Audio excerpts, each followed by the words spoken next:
Hey, I'm James Boley, singer and songwriter, and you are watching Of All Devices.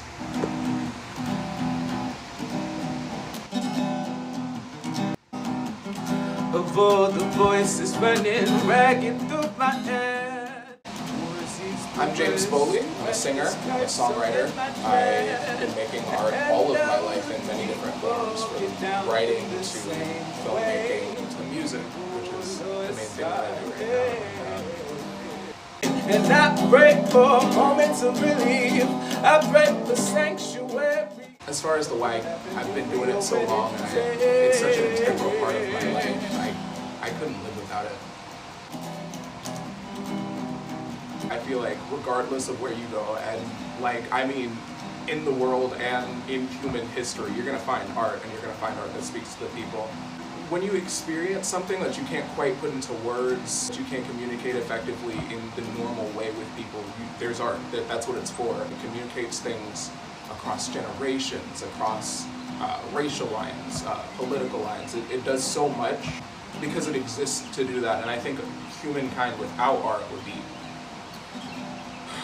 in a much worse way for a number of reasons. Quarantine has given a lot of people who would otherwise be doing something less creative the time to just sit down and make art.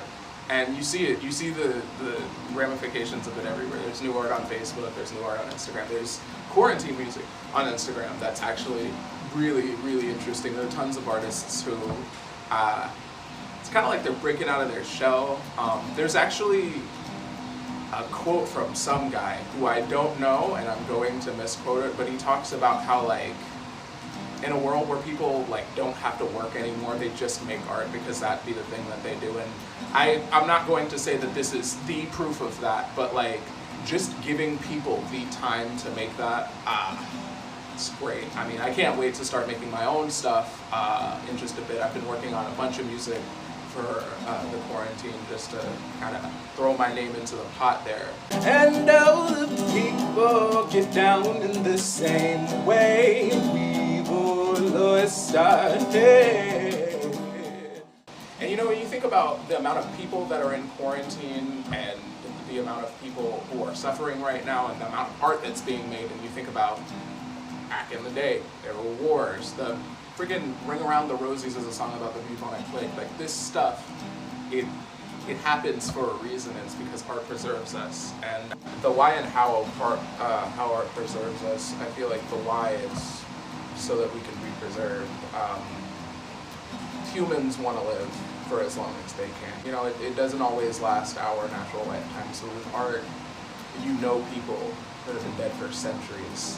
You know the emotional states of people who are alive now, who you never thought you'd understand. It goes a lot deeper than just the language and describing it to it. How we continue to grow as a species despite the fact that we do die and there's war and we don't always get along.